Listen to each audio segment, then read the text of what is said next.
Hey guys, Graham and Chris here again from Out of Left Field. 1 week to go until Christmas. Happy holidays to you and your family. Merry Christmas as well from us here at the show.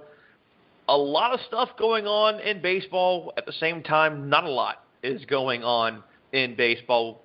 The big names really kind of came last week with the winter meetings. Obviously, we still have Edwin Encarnacion out there. Mark Trumbo is out there. Matt Wieters is out there. And we're going to get to Matt Wieters here in just a second.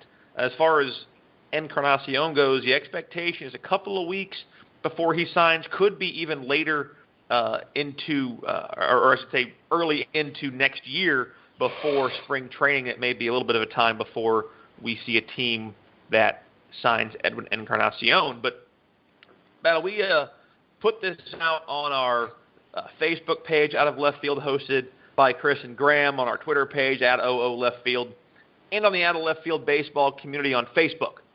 So let's put the ball in play and get into the big thing that kind of happened signing-wise, and that was the LA Dodgers re-signing Kenley Jansen, which Nationals strike out again, and then they go ahead and tighten up the hot corner of their infield and re-sign Justin Turner as well to I believe a 4-year, $60 million in that range deal for him. So I know we kind of talked, but what are your thoughts more so on Turner to start off with than Jansen? Because I think we both agree that Jansen was a huge thing they had to have re-signed in order to make a run again at the NL West title. Yeah, I think that Justin Turner falls in that category too. Good third basemen are hard to come by, and Justin Turner's a good third baseman. He's a great third baseman. And 96, 364 on base, 492 slugging, and 50 homers, and just shy of 1,400 plate appearances for the Dodgers. Yeah, and you're talking about a relatively short-term deal at 4 years for a guy who's probably going to be playing that hot corner for much longer than that. And $60 million is not a whole lot of money. I mean, it's a decent amount of money. It's probably right about what he's worth. Kenley Jansen was probably on the receiving end of a build up to pay closers exorbitant amounts of money based on some maybe some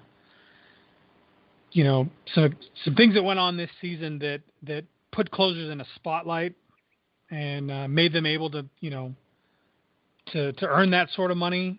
I don't know that closers should be making $80 million a year or $80 million contracts, $86 million contracts in Chapman's case. But mid-60s is good. And like I said, Justin Turner is a great ball player for $64 million. Hit 27 home runs, hit 34 doubles, and even managed to dig a few triples. And something to your point real quick, as you mentioned, closers being paid an exorbitant amount of money. I don't want to. I believe it was Jeff Passan of Yahoo, and I will look that up so that I don't incorrectly quote here.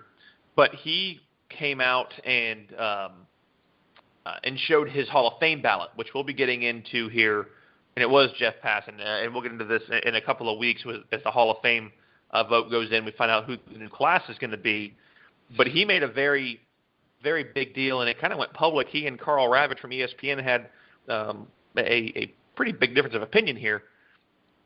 Passan only voted for Mariano Rivera, and he said that basically he voted for him more so just because of what he did in the postseason, but the 600-plus saves that Rivera and Hoffman both have in their career, 1 and 2, respectively, in the save category of Major League Baseball history. He did not vote for Hoffman and does not know if he will actually vote for Trevor Hoffman to go into the Hall of Fame because he doesn't believe that that 1 inning or less of work by a pitcher per game really would garner them a enshrinement for the rest of for all eternity into Cooperstown. Well, it's hard to disagree with that sentiment, right? I mean, yes, you need a guy who can finish a game strong. Does that guy need to be a specialist? That's always been the argument about closers. Are closers really, really necessary, or can you put any sort of middle reliever in that spot who's good at coming in and getting 5, 6, 7 outs? If they can get 5, 6, or 7, they can get 3. Right. So that's always been the argument about closers. And personally, I'm in the camp that thinks that, closers don't need to be specialists. Closers don't need to be making $86 million a year. They're basically relievers. And there's not a whole lot special about them except that some of them throw a little harder than others. But guys like Aroldis Chapman, even Kenley Jansen, in my opinion, they're making too much money. And I think, and this is an opinion that you'll hear Buster Olney put out, that those guys benefited from closer hysteria this year. I mean, when Buck Showalter doesn't put his closer in the wild card game and loses that game basically because he didn't, and that's the best pitcher he has on his roster, this whole hysteria about closers, when you watch the Giants go from the best team in the league to having one of the major collapses in baseball history, it adds into this closer hysteria. And then guys like Aroldis Chapman, who are throwing 103, 104 miles an hour. And then guys like Kenley Jansen, who may have saved the day in L.A. against Washington Nationals. This all sort of builds into this closer hysteria, and I feel like every couple of years, maybe even every year, we get a little bit of hysteria in different position players, right? Catchers one year, or first baseman one year. Shortstops have been those guys for years, right? Outfielders. When McCutchen was killing it in the outfield, everybody thought, I got to have a dead center, a killer center fielder, or else I'm not going to win this thing.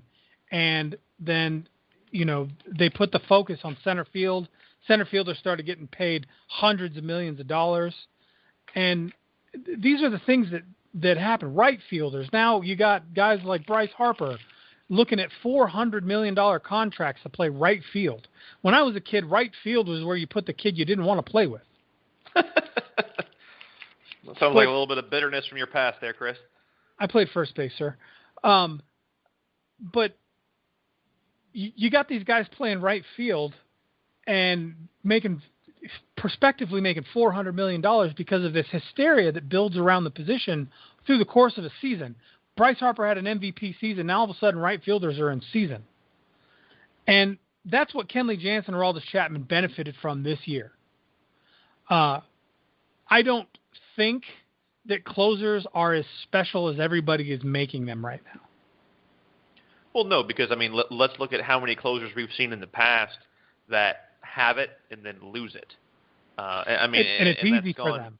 It is, and it's the difficulty is once that happens, it's very hard to get back from that. So I was intrigued by what Jeff Passan said. I'm interested to kind of see how that plays out, especially where Trevor Hoffman will end up. Because everyone looks at saves as being a huge statistic, and it is. But I guess the question is, and maybe what he's looking at, and maybe this is a perspective that we may see more people think of, or a lot of people that will disagree, is a save not as, I don't want to say special, but could the same thing have happened by a guy who threw 5 or 6 outs instead of coming in just for this one little thing? Everyone's, he's a lights out closer, and this guy sets him up. Well, if he's that lights out, why don't we just see him go here and here? And I get in the National League it's different because of batting, and you may not want the guy to pitch, all that kind of thing. But this is all predicated off of one pitcher coming in with, at most should be 3, maybe 4 outs if they're really feeling, frisky and trying to finish off the game and secure a win. So I'll be interested to kind of see where that goes. I think we both agree that, Aroldis Chapman, like we said last week, was probably, I think the Yankees overpaid horrendously for it, but, we'll see what it does. When you look at how much money that they're making per pitch, it would be interesting to see at the end of that contract how much money he actually made per each pitch that he had to throw for his outings. When you look at Aroldis Chapman, it's easy to look at Aroldis Chapman's stat line and say, yeah, he's worth it. By the numbers, the guy's a great pitcher. The guy threw 90 strikeouts in 70 innings pitched last season. That is a lights-out pitcher, yes. But when you have a guy like Aroldis Chapman who is able to pitch well, when he doesn't, it's more glaring. And those sorts of glaring mistakes are becoming more and more frequent with him. They became more and more frequent with him in Cincinnati before he went to the Yankees in the first place. Right. And then he pitched better for the Yankees or for the Cubs than he did for the Yankees. He had a 2 ERA for the Yankees, whereas his ERA for the Cubbies was in the low 1s. But speaking of Aroldis Chapman, the guy goes to the Cubs, becomes a free agent, signs with the Yankees, gets the biggest deal a closer's ever seen in the history of Major League Baseball at $86 million. Was 5 years, $86 million.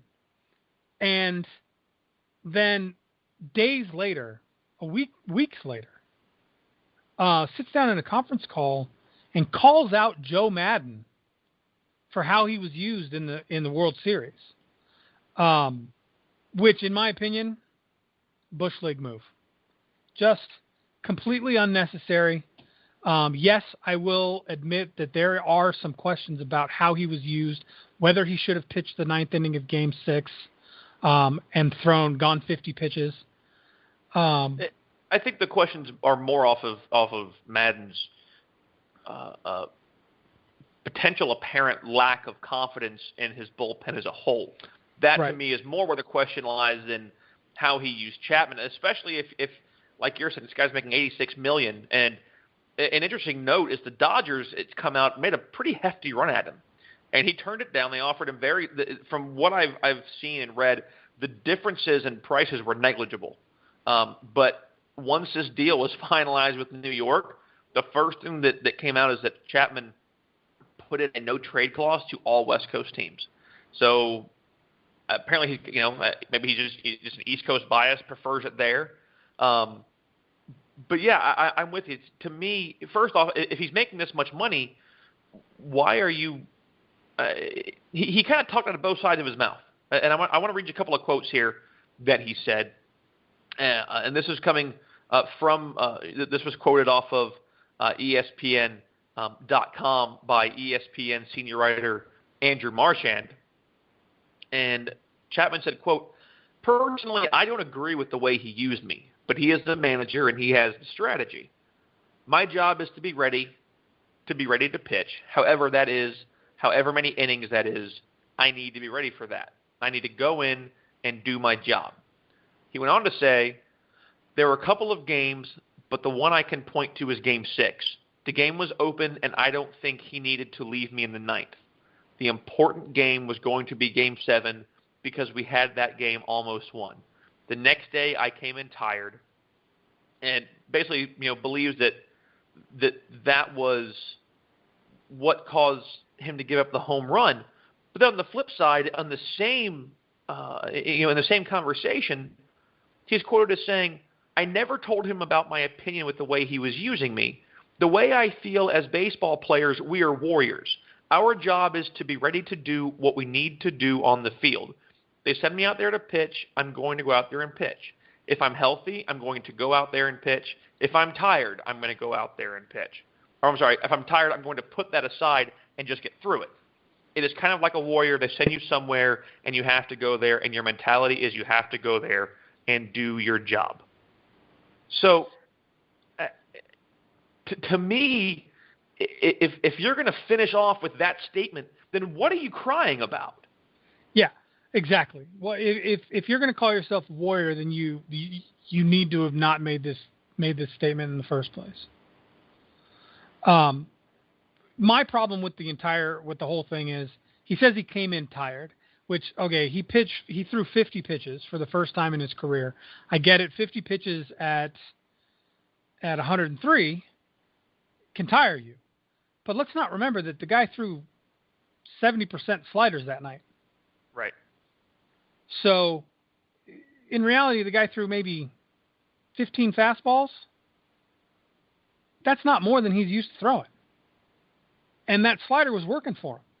Should he have pitched the ninth inning after the Cubbies scored 5 or 6 runs, busted the game open?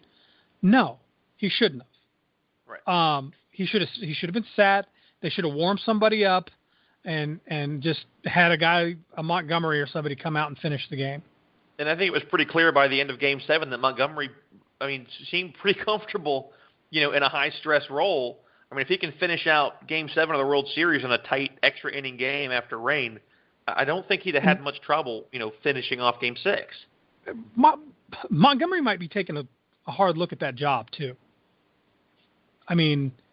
Now that Chapman's gone, there's going to be Davis. So Davis is still going to be the closer, but right. Montgomery has to wonder, is Joe at least going to use me, to set him up? If Wade's coming in here off injury, can I be used effectively to get this team to a back-to-back World Series title?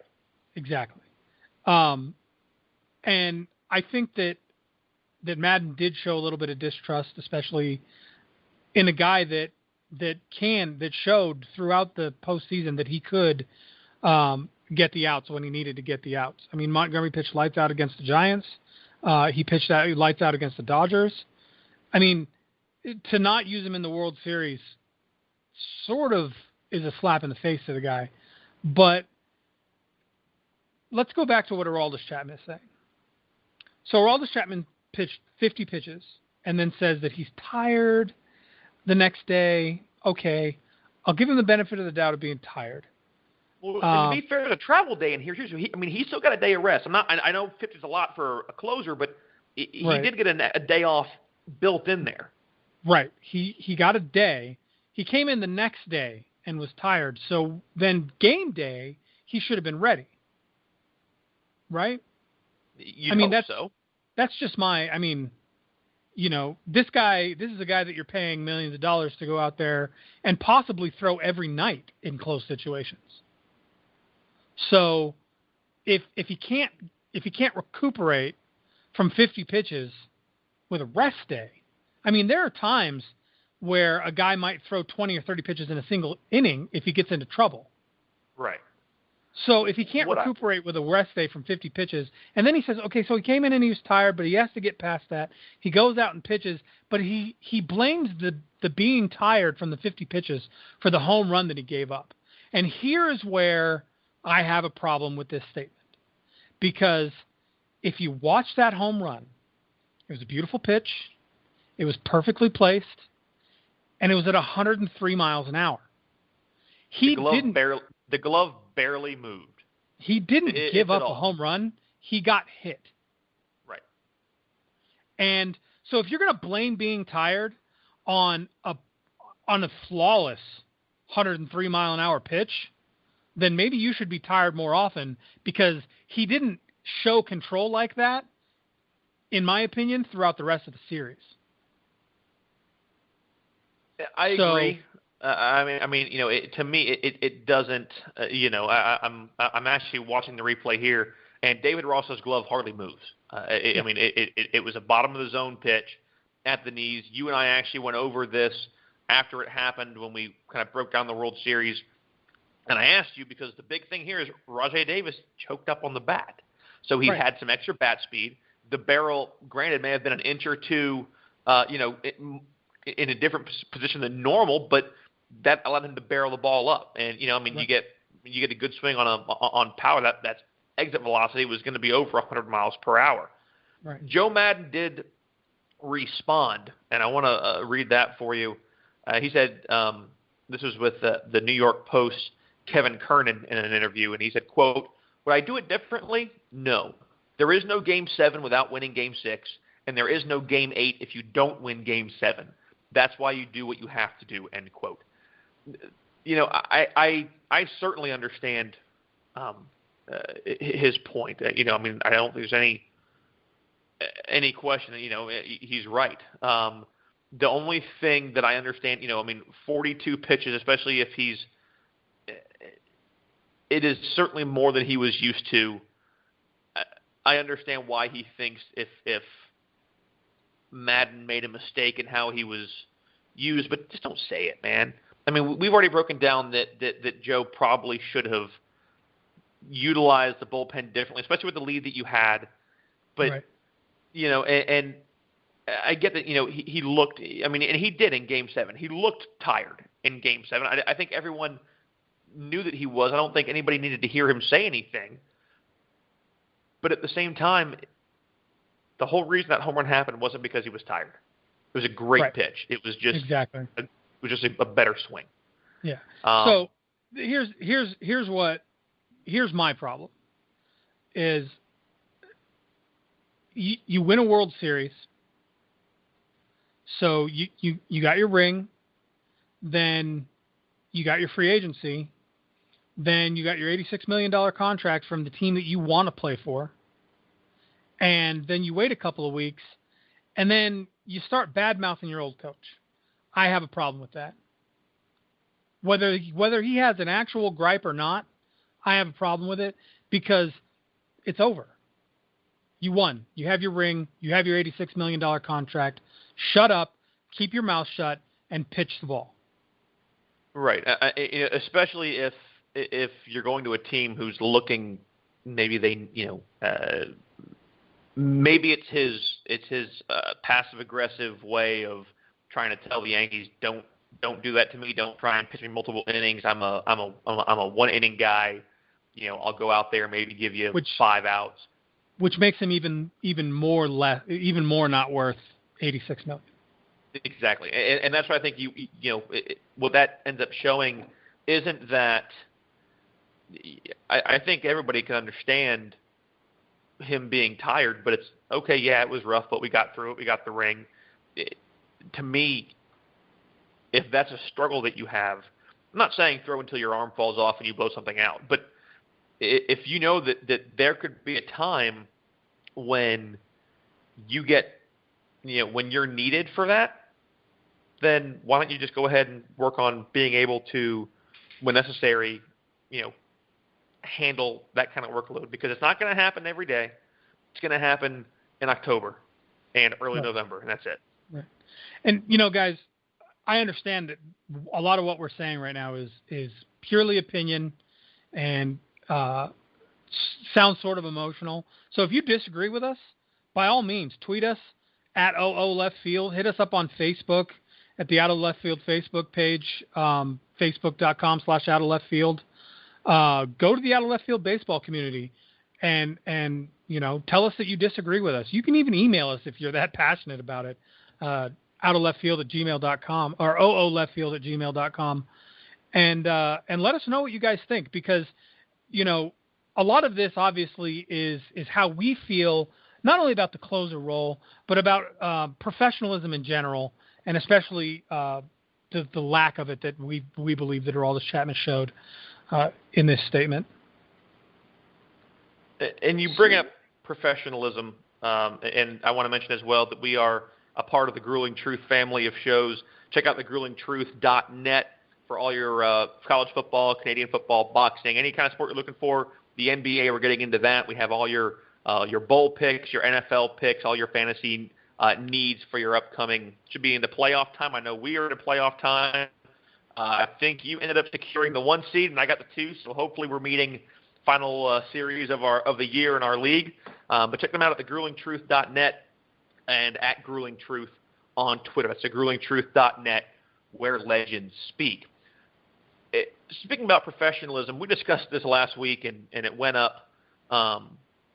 It went up quite a bit on the on our social media sites when Orioles GM Dan Duquette came out and basically said that they weren't going to sign Jose Bautista because the fans didn't like him. Well, he came out just a couple of days ago. This is actually reported yesterday by Jeff Todd on MLB Trade Rumors. Obviously, the Wellington Castillo was signed by the Baltimore Orioles to, I believe it was a 1 year, a 1 year 13, I believe it was a 1 year deal, $13 million. I have to double check on that. Give me just a moment. Sorry, it's 2 year, $13 million. He has an opt out after the first year is what it is. But pretty much guarantees at this point that the Orioles have made the decision to move on from Matt Wieters. Was an all-star catcher, one of the best catchers, I believe, in the major leagues. And Dan Duquette came out recently and said, quote, "As far as Matt Wieters goes, he did a good job for the club. He was a high draft pick and came up through the system and worked very hard and gave us tremendous service, and we wish him well. But for our ball club, we think Wellington was the best bet on the market," end quote. So pretty obvious that they're not going to re-sign him. I think Castillo is a piece coming over from Arizona that should be a good, will be a decent fit for a team that we discussed a couple of weeks ago that needs some pieces, especially when it comes into that rotation to get better. But I'm curious, man, more so than the Castillo signing, where in the hell is Matt Wieters going to land? I have looked. I have done everything trying to figure out where it's going to go. The catcher market isn't that big because guys like Wilson Ramos, who was, potentially could have been the starting catcher last year for the National League, is a 2 year minimal deal in Tampa Bay. No real catchers, with a lot of clout moved or have any deals that kind of makes them, that gives Wieters much to stand on.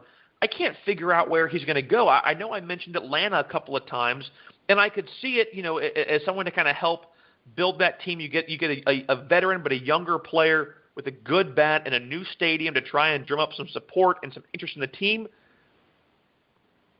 I get that they traded for Derek Norris, but what about the Nationals? The Nationals have pieces in place. They have a great rotation in place. To me, it seems like if they can afford him, that would be a great spot for him to land. He's got some playoff experience. He knows how to work a rotation. He gets a chance to learn from, fantastic, probably future Hall of Fame pitchers, especially in Max Scherzer. I think that is the most logical spot for him to land. Yeah, I agree. I think that Atlanta's a great fit for him, and he's a great fit for them. He's looking for a place that he can that he can kind of walk in and catch and be a piece of a team that's maybe going to, in the future, look at building into a competitive team. And the Braves are looking for a name to add to the roster. I mean, they've added a couple of names to take into their new stadium. But I think Atlanta's a good place for him. I think another good place for him, a couple of other good places for him, are going to be exactly where Wellington Castillo came from in Arizona. Arizona always needs players. Arizona is a ball club in constant flux. You kind of want to say that they're in rebuilding mode, but you can't be in rebuilding mode for a decade. You know what I mean? You give 15 years in rebuilding mode. So I look at Arizona as the team with a World Series title that sort of exemplifies the idea that even blind squirrels will find a nut once in a while. But they can always use names, and they can always use players who are going to help them. And losing Wellington Castillo, possibly Matt Wieters going there in replacement of him, could be good for both of them.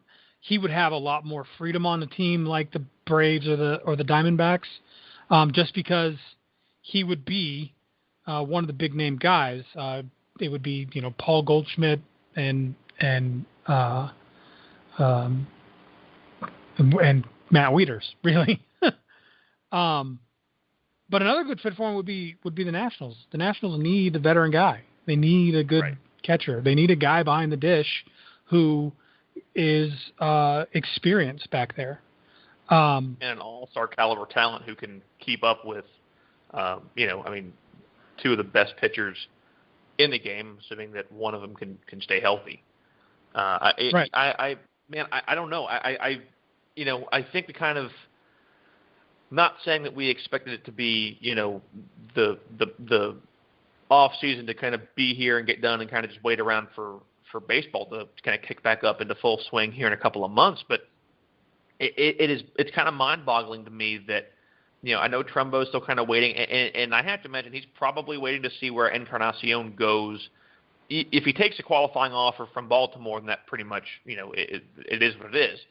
But if he's not sure of his return to the Orioles, you got to imagine he's waiting to see where the big fish lands to try and gauge what his true market value should be. So I understand why he's probably waiting, if Encarnacion hasn't signed yet. But with Wieters, it seems like, he's just kind of holding off. And the one thing that I hope ends up happening is whenever he finds where he wants to go, whenever he finds what's going to fit him the best, I hope it happens sooner rather than later so you get a chance to get familiar with that staff. Granted, yes, that's what spring training is for, but, you and I both know, with the military, there's so much in and out and new faces, and then, they're here one day and gone the next. The sooner that you can get comfortable with the staff that you're going to be working with, the more effective that you can be without having to kind of have those growing pains when the season begins. Yeah, exactly. And, and I assume that I can speak for both of us when I say that I hope that Matt Wieters finds a spot. He's a great ball player. He seems like a pretty good guy. From everything you hear, his teammates and now the owner of the organization, or the general manager of the organization, coming out and saying, wishing him all the best. I wish him all the best too. I hope he finds a club that he fits in well with, and like you said, sooner rather than later. Exactly, and I think that that'll take us kind of. I'm interested to see what it is. I think that wherever he goes, if he can find a contender that ends up being a great spot for him, that's going to be the piece that helps push a team, probably beyond maybe being on the outskirts of either a playoff spot, or on the outskirts of a playoff spot, or or an ALCS or an NLCS, whatever it may be. It might kind of give them that piece that they need to get over the top of it. Right. Guys, as we transition here, what you got, man? Before we go, you got something else? I was just going to ask you about the Phillies and the Marlins. Yeah, let's kind of transition in as we get ready to round out here the National League East. Took us a little bit longer than expected, but a lot of stuff happened, obviously, in the last couple of weeks, so we're excited, about what's happening in baseball. And we want to talk to the fans of the team just south of me, and team, a heck of a lot farther north than I am, and that's the Philadelphia Phillies and the Miami Marlins. I know you have a lot of opinions on the Marlins, and we can get to that here, in a minute. So we'll go ahead and hit the Marlins last. But let's get into the Phillies.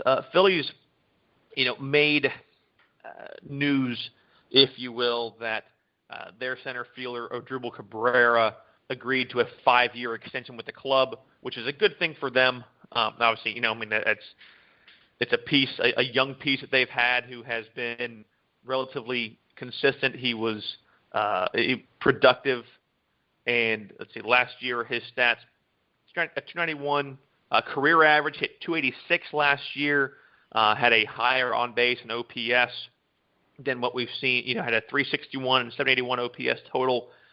snagged 25 bags, hit 15 homers, drove in 49, and the kid is 25 years old. So been in the league a couple of years now. I think we're going to start seeing him. He made the All-Star team this past year. I think he's going to be a big piece for the Philadelphia faithful. But Val, I think, and we can say pitching. I get it. It's a dime a dozen. They have Jeremy Hellickson. He's kind of been hopefully the face of that franchise as far as the pitching side goes, and they're hoping that he can return to form that he had in Tampa Bay. They've got some decent pieces. They've signed some older pieces, Howie Kendrick being an older piece that they signed. But I think what's going to definitely be different this season when you see those red pinstripes walking in is the veteran player who's not going to be there. And that is going to be Ryan Howard. Came up through the organization, was the face of that franchise for a long time. They won a ring back in 2008 when they beat the Tampa Bay Rays at the time. First off, what's your opinion on the fact that that they have let their multiple All-Star first baseman go into free agency and have elected to not re-sign him? Well, obviously, I think it's a mistake. Historically, and even now, first basemen are big bats. I mean, they're not just guys who play a key position on the field. These are guys who carry a lot of lumber with them. And yeah, it's great when you're in 2008 and you've got, you're probably three of the biggest pitchers in Major League Baseball in your rotation. But 8 years later, they simply don't. They don't have the starting pitching. They don't have the Cole Hamels. They don't have, those guys that are lights out starters. And then when you let guys walk who are great position players, huge offensive producers, you end up in a situation where you're losing 89, 90 games a season. I mean, that's really where the Phillies are right now. Yes, Odubel Herrera is a key extension. They had to keep that kid, right? I mean, there's no question about that. But with the last few years, having big name guys on the market at first base and not going after those guys, having big name guys on the market at pitcher and not going after those guys, has really hurt this team.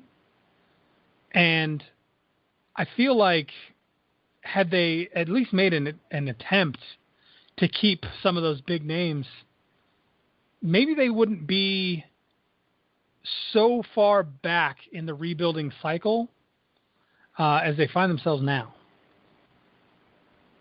But do you still think that a first baseman who has been playing in the league since 2004, so he's got 12 seasons under his belt, he's 37 years old, and hit an absolute career worst, almost of 196 last year. He had a 710 OPS. His on base was 257. He hit 25 homers and drove in 59, but only played in 112 games. Is he really a piece that I can understand why they didn't re-sign him. His production has gone down. Over the last couple of years, he's got a career average of 258. Okay, we saw him up in the 280s. He hit his best was a 313 average in 2006. That was his MVP year. But we saw him 251 in the year they won the World Series, upper 270s, 253. Then all of a sudden we saw a drop in 12 to 219. And he had a bounce back year in 2013, hit 266, but only 11 home runs, and everything pretty much fell down from there. His average, began to decrease. His on base went down, dipped below 300 for the first time in his career, and then stayed well below the 300 mark going into this season. I mean, he is the poster child right now of Father Time is undefeated, and it's knocking at his door. So Right. I mean, do you really think that it would have been a worthwhile, to keep him and pay whatever money he would have garnered or would have wanted, as a veteran free agent? I don't see it. I get you may not have anything, a name as big, but you have to have a bat that can at least do that for a hell of a lot cheaper. Right. And where I would go with that one is that there should have been, before he had an opportunity to become a free agent, he should have been dealt for whatever they could get back for him at the trade deadline last year. His name still carries a lot of weight. So when you see a guy's having a season like that, you don't let him just go into free agency, because then he had a terrible season for you, and you get nothing back when he leaves. So you can't even leverage his notoriety in possibly getting something back for him. He should have been dealt at the trade deadline. No, I don't think he should have been re-signed, but they should have gone after somebody to replace him. Well, I agree. I mean, I think, obviously the free agent market this year is relatively light. I don't think Edwin Encarnacion wants to go to Philly, but he is a first baseman and a DH, and the question is, does he want to play DH more than he wants to actually play first? And that's something that we're going to get into here in a minute with the Miami Marlins. But to me, man, to me, his trade value was decimated 3 years ago. 266 average in 2013. I want to read you his 14, 15, and 16 stats. 223 average in 2014, a 229 average in 2015, a 196 average in 2016. I mean, it's horrible. 310 on base, 277, then 257. So, I mean, whatever you think that maybe you could have gotten back for him, I don't see. I don't know what team was going to give up anything worthwhile for a first baseman who was over the hill and on his way out the door. Yeah. I don't even know if he'll be. Honestly, he is. Been reports he is working out very hard, trying to play baseball again. I don't know if he'll have a chance to play anymore. I don't know if anybody's going to give him a chance to play. Well, I don't see a team where he would really fit. Exactly. I mean, we've seen injury seasons, 71 games played in 12, 80 in 13. Got over. Had played 153 in 2014, and then just steadily declined from there. But isn't this what the Phillies do? Right? I mean, this is what the Phillies do, right? They pick up these guys who are big names, huge names, right? Holidays and Hamels and guys like that, and then they hang on to them because they're huge names until it's just painfully obvious to the rest of the world that these people are not the people that they were a few years ago. Well, I don't know about that. I mean, Cole Hamels was a pretty. It was a pretty lucrative deal for them when he went to Texas. Halladay retired. Cliff Lee, Cliff Lee was kind of back and forth, and he had a pretty precipitous fall. And I think the hard thing with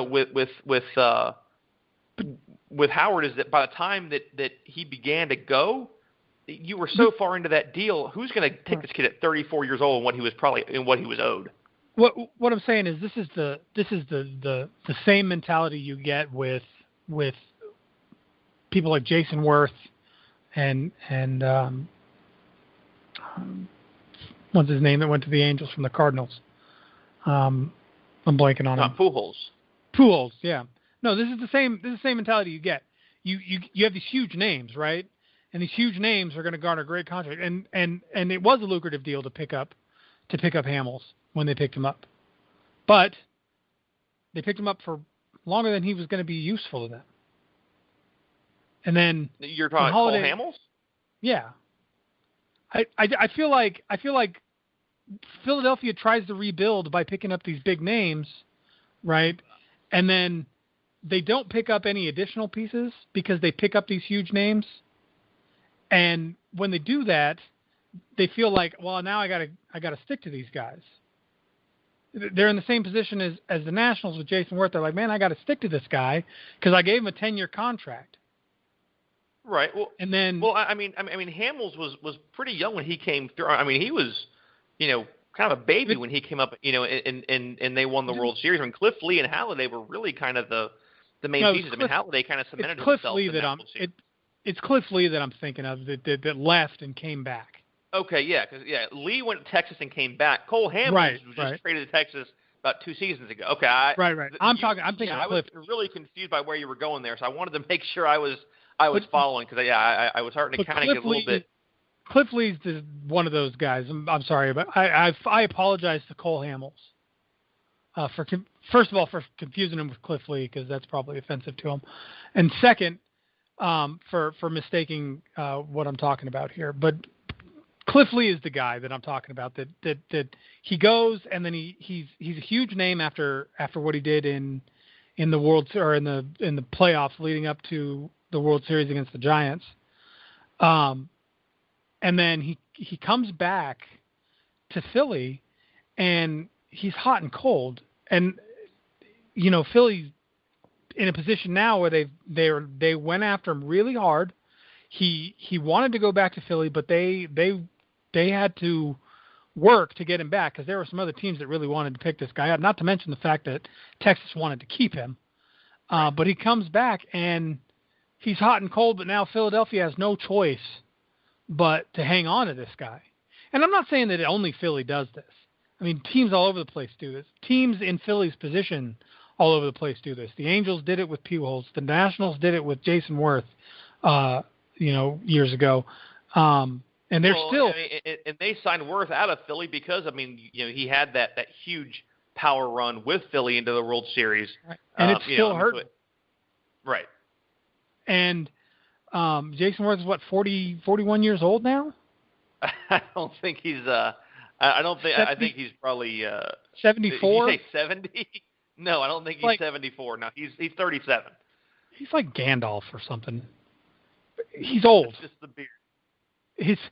His stock has dropped significantly since about the midpoint of his 10-year deal with the Nationals. Right. Which they're only going to get out from under here in 2018? Believe. Let me see what his final year. I think is actually just around the corner. I think he has this is his last season, 2017. So they're only going to get out from under it in 2018. Right. So, I mean, and I don't know that the Angels are ever going to recover from the Pujols signing. But let's not forget they also signed Josh Hamilton, and right. Matt. I mean, absolutely backfired. Yeah, I think the big question we still have is, it seems like if Philadelphia is going to continue to attempt rebuilds, right, by doing that sort of thing, with the Jason Worth, Albert Pujols mentality, where they're picking up big names and then having no choice but to hang on to them, they're never going to rebuild. They need to start fresh. They need to get young guys. They need to get prospects in there who can come up through the system and be great players for them in the future. Right, and I think for the most part, I mean, that's what they've been trying to garner. And I mean, Hellickson was a piece that is certainly not turning out to be what they hoped he would, and I think they're hoping for a bounce back year this year. You sign Herrera, you sign Howie Kendrick, you have Michael Franco at third, Freddie Galvis at short. You've got some names, but the one thing they don't have is anybody hitting over 300 last year, and they need.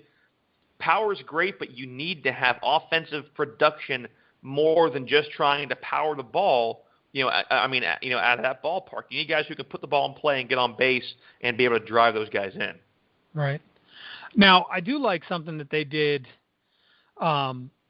today in Philadelphia, and it's a minor league deal, but I like it. They picked up catcher Brian Holiday, who was non-tendered by the Red Sox. The guy's going to make $900,000 this year, and his stat line's not huge. Last year he hit 231. On base at 281, slugging 359, but he only was at the plate 129 times. Career line is a little bit better, but he's a 245 hitter. However, he's going to give. The reason I like it is because he's going to add into this sort of pool of decent catchers that the Phillies have and are going to have in their minor league teams, and also coming up to compete during the spring with Cameron Rupp for the starting slot, which is only going to make Cameron Rupp better. And anytime you have competition for a slot, it's only going to make the apparent starter for that slot play that much better. And so I'm hoping that, picking up Brian Holiday and also having Andrew Knapp, who's a AAA catcher, come up and compete for that starting slot is going to make Cameron Rupp a better catcher. And that's your field general. That's where you need to start. If you can make that guy play better, whether by having to be competitive or whatever else, then it's going to make everything better. He's going to start calling games better. Your pitchers are going to look better. You see where I'm going with that? I do. So let me ask you this then, and I'll kind of transition this over into Miami. The Marlins signed A.J. Ellis, veteran catcher who, surprisingly has made 3 moves in, 4 months. Went from L.A. to Philly and then wasn't re-signed in Philly and is now in Miami, I believe on a 1-year deal. Now, right. JT Realmuto is the main starting catcher for the Marlins. He hit 303 last year, 343 on base. So obviously most of his on base is coming off of his bat. 11 homers, 48 ribbies. So he's an on base guy, not a huge power guy, but needs a little bit of discipline there. Do you see a guy like Ellis, who is obviously much more of a veteran? He's 35 compared to Realmuto's 25. So there's a decade difference here.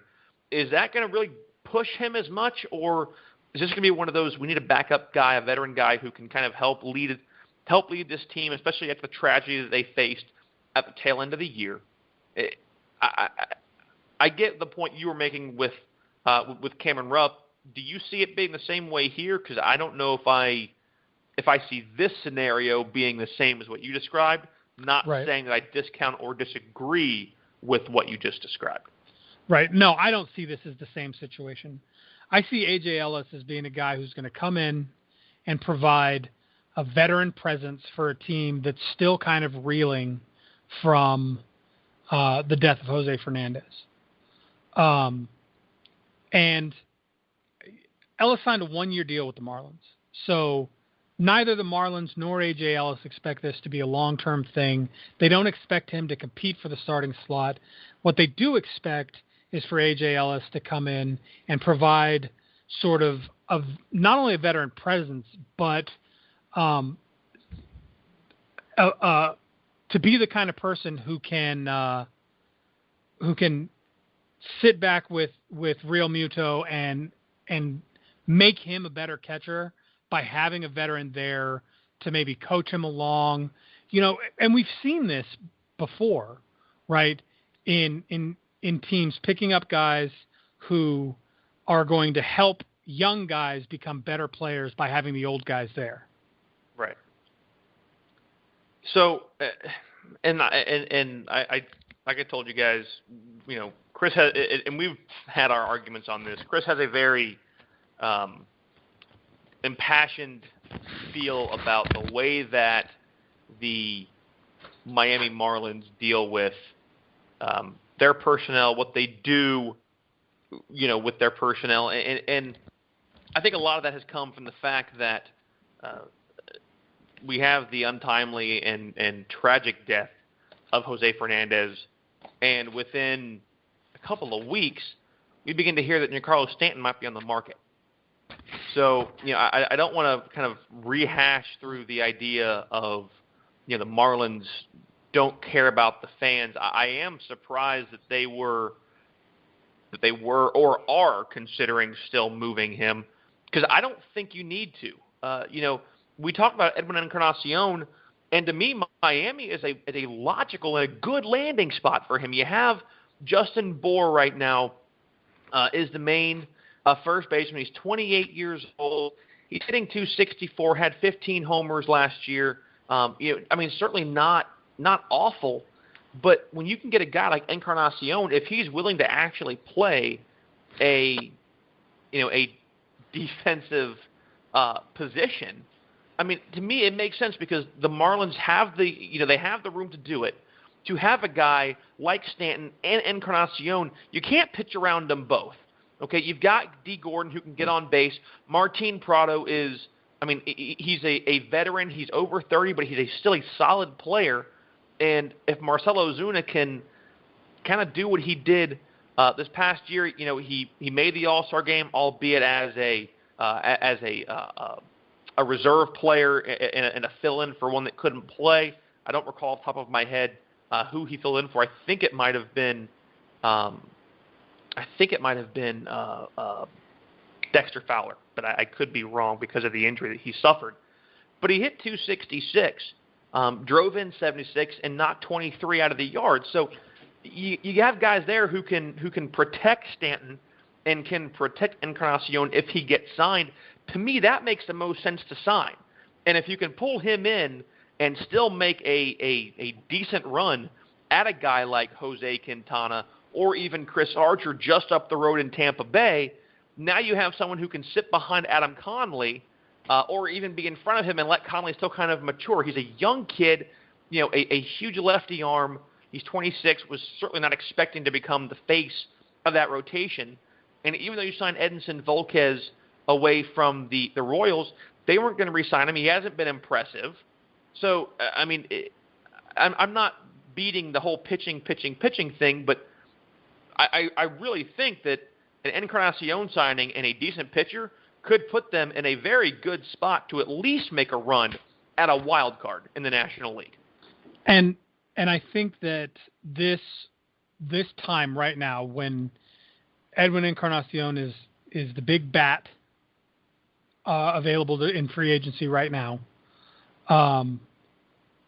is going to be really telling for the Marlins management and ownership, and what they really are going to do with this team moving forward.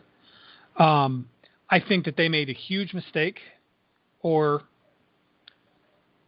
you know how I feel about the Marlins ownership, so I won't beat a dead horse with it. But I think that they should have dead fish. I think that they should have gone after Chris Sale. I think that it's quite obvious that Sale was leaving Chicago, and now we know that strong prospects are what they wanted back for him. And strong prospects are something that the Marlins can provide. And they have a lot of arms in that organization as well in that farm system. Right. A lot of arms. Right. And so for them not to have made a run at Chris Sale, to fill that void left by Jose Fernandez, is either a huge mistake or typical of the Marlins organization, depending on how you look at it. And it's why I found the Kenley Jansen attempt so surprising, because a closer is great, but you don't need to spend the money that Jansen obviously garnered, the $80+ million. You don't need to spend that for a guy who's only going to pitch the tail end of a game, who right now you need guys to be able to get you to a point where you need someone like Jansen. What the hell good is he going to do if you aren't winning enough games to get him out there? He becomes like what Craig Kimbrell was in Atlanta when they traded him to San Diego, because, look, Kimbrell he wasn't going to stay. He wasn't getting used enough because the Braves were playing so poorly, so they ship him out and get pieces back, and it made sense. And we're going to get the same thing here with Jansen, only you're going to have to eat a ton more money if you try to move him and Stanton because you paid them so much and you have nothing to actually use them in a game situation for. Exactly. There's no place on that team right now for a big-name closer, for an $80 million closer, even though I've said there should be no such thing as an $80 million closer. The Miami Marlins have no room for an $80 million closer because the Miami Marlins have no starters to get them into close situations. And what did they do? When Kenley Jansen turned them down, and this is where I go back to the Marlins organization is either the leaders of the Marlin organization are either incredibly stupid or they really don't care. Because first they made an $80 million run at Kenley Jansen for no reason, just to make it look like they were trying to do something. And then when that gets turned down, they turn around from Kenley Jansen and they sign Brad Ziegler for $16 million. They're going to pay Brad Ziegler $8 million a year to be below average and pitch underhand. Right. It makes no sense. So now you have a Brad Ziegler. Congratulations, I guess. Then you have a Junichi Tozawa, who's 37 years old, in your bullpen, but you still have no starters. And there are still starters that they could be making serious runs at with the plentitude of young, strong, capable arms in their farm system. Right. So I want to ask you this because obviously, I believe Ichiro is still under contract with Miami, and that's, he's a utility piece. Justin Bour, I just went over his numbers with you. Did they finish all of his arthritis testing to make sure he wasn't going to break or something? Well, I don't think he's Gandalf, so he should be okay. I'm pretty sure he's flexible than you and I more flexible than you and I combined. But look, I want to ask you this on a serious note, but I'm kind of curious. Mark Trumbo has, really had a resurgence this year in Baltimore, clearly. The Trum bomb was the huge thing. It was Trumbo and Trout in Anaheim or in L.A. for a couple of years, and he went to Arizona and kind of got quiet, and then, they moved him to the East Coast, and he really kind of sparked back up. Much to Arizona's chagrin. Yeah, I am interested to see. I don't know how well it would go over. I don't know if he'd be willing to do it. But if Encarnacion is not willing to come to Miami,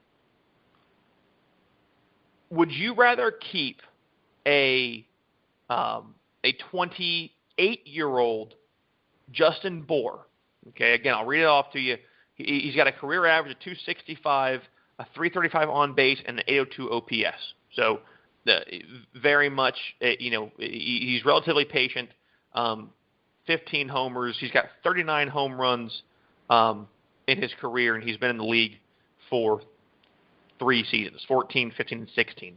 Would you take a 28-year-old Jason Bour, or if he was willing to convert, and he has played it before, sign Mark Trumbo, pull him out of the outfield, put him at first. You keep Stanton. You still get a bat, probably a cheaper bat than what Encarnacion would cost you. It makes sense. Florida's got no state tax, so it's you're making more money based off of your contract. Even if Encarnacion signs for $20 million more, but goes somewhere in, let's say, California or New York or wherever, even Toronto, where the taxing is absolutely insane, he's going to probably make more money in Miami anyway. Would you see that as being a logical choice, a logical option for the Marlins, who still didn't have a chance to make a play at a pitcher, even if not this year? With next season coming around, we'll probably see more arms coming onto free agency who they can sign and kind of back up Adam Conley with. If I'm the Marlins, I make a run at Encarnacion. He's 33 years old. In fact, he was born 13 days before I was. He is old. Okay. You know, down in Miami is a good place for him. He's not Cuban, but he is from the DR. So he's gonna share a language with his fan base. And I think he's gonna feel more at home there. He's gonna be closer to the Caribbean where he's from. He's gonna be in that sort of tropical environment where he's from. He's going to make more money, but I can't see getting ridiculous to pick him up. However, a little bit of breaking news. Sounds like, of all people in the world, the Oakland A's might be willing to break character to pick up Edwin Encarnacion. And as we all know, and as they had to work into the CBA, the A's don't like to use their money to buy baseball players. The A's like to use their money to keep O.co Coliseum from falling into the ground. But if that's the case, and it comes down to having a choice between going to the Oakland A's or going to the Miami Marlins, I can't see why Encarnacion would say no to Miami.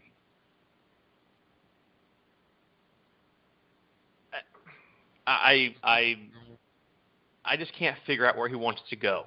I think that's the big thing. Cleveland makes a lot of sense as well. There's still a possibility that they approach him. And if they do, I mean, you go to Cleveland because you have the best chance of seeing the playoffs for a relatively extended period of time with a great manager. Well, as of yesterday, the Rangers have talked with him. Right, but I mean, but then the same thing there. I mean, the Rangers were the best team in the American League, who got absolutely embarrassed. So I mean, you got to try and find something to go ahead and make yourself at least. I mean, you got to have at least something to go ahead and try and get over what happened to you by, the one team that you didn't want to be embarrassed by is the one team that ends up embarrassing you in the Toronto Blue Jays. But to me, if you get a chance with Texas or with Cleveland, I get it because it's a chance to go to a current playoff contender and to he's been in the playoffs several years and he wants to go beyond that. And I'm sure that those teams will push it. That's why I think Mark Trumbo could make so much sense. Because Mark Trumbo, while he played outfield this past season, actually has he actually has more innings played and 2 more games played at first base than in the outfield overall. He was a designated right fielder, but overall he's got over 3,000 innings played in at first base. Has made 22 errors with almost 3,000 putouts in just close to 3,200 chances. For defensive chances. So his fielding percentage at first base is .993. His fielding percentage in the outfield is .975. So he's been a better fielder on the infield than he has in the outfield. So to me, it makes sense because he's going to be cheaper. We know. They paid a third of $1 billion, $320 million roughly for Giancarlo Stanton. So you can still get a piece that is not excessively priced. He's an older player, so that's he's 30, 2 years older than who you currently have at first. So as long as he's willing to give you a contractual deal that is beneficial for you and him for maybe 5 years, you can get out of it after at his 33, maybe 34 year old season. It gives you room to get out before it gets too late, a la Ryan Howard, and get you a bat to back up Stanton, to back up Prado. I mean, and Prado is is a guy hitting over 300 at 32 years old. So you're still keeping a relatively young team.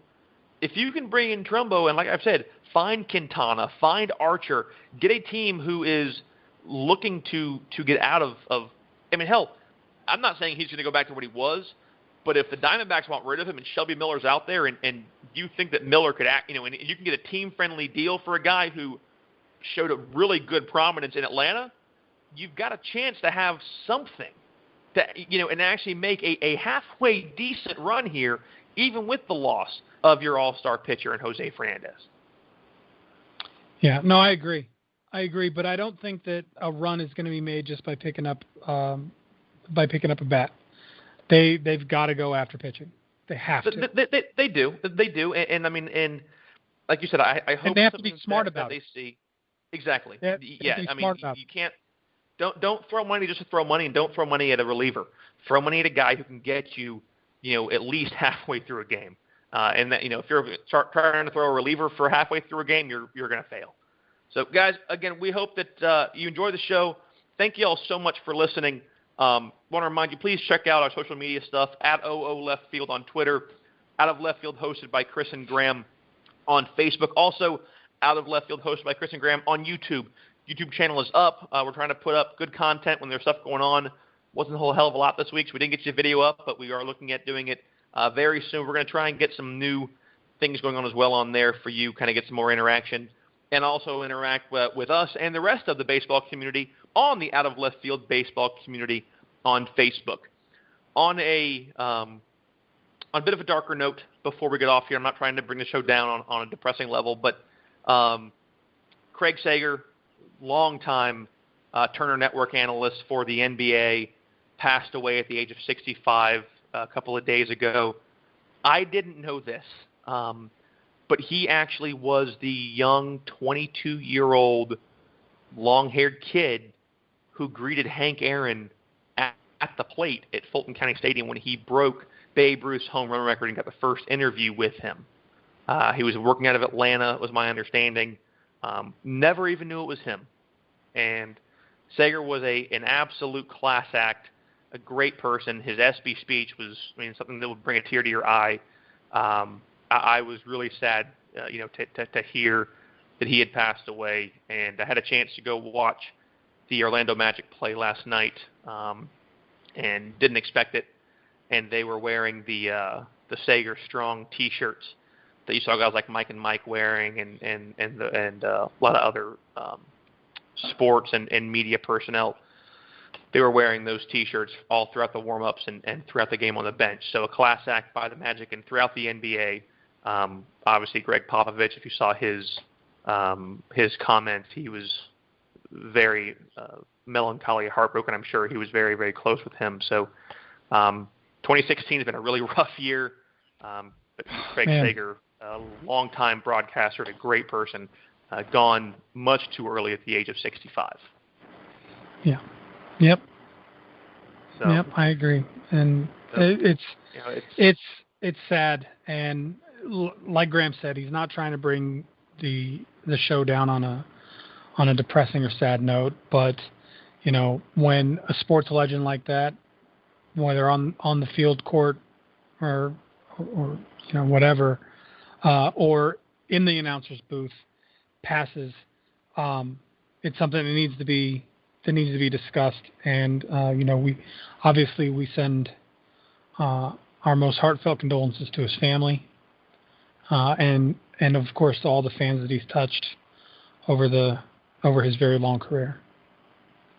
So with that being said, guys, we hope you enjoyed the show. Sorry to kind of end it on something that was so kind of dark. I will kind of give you one more piece of media news, and for some, this might actually be a sign of brightness, but some comments made by Fox announcer Joe Buck recently that he may not be the voice of Fox Baseball for very much longer.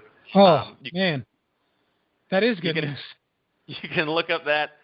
He's been doing baseball for almost 20 years. His dad was the legendary announcer Jack Buck for the Cardinals. And it was kind of a cryptic thing saying, he doesn't know if he wants to keep doing it, maybe give somebody else a shot. So it's out there, something worth taking a look at, kind of, make your own opinion, just like, it's another one of those crazy stories I didn't see coming and really kind of just took me by surprise. So we appreciate you guys listening. We always love getting on here, talking about baseball, talking with you guys, having y'all here. As you guys have been great to us. We're living a dream that we've been wanting to do for a long time, just talking about the game and having you guys enjoy it. Look forward to hearing from you on Facebook at a Left Field, hosted by Chris and Graham, also on Twitter at OOLeftField. We will try and, like I said, get a video up for you guys. We don't want to bore you with some bad stuff, but we want to give you good content. We appreciate it. Hope you all have a great week. We will try and get to you next week. Obviously, Christmas Sunday right around the corner, so hopefully we'll get to you guys before the holidays. But if not, a Merry Christmas, a Happy Hanukkah, and also just a Happy Holidays from all of us here at The Grueling Truth and Out of Left Field. We'll see you guys next week.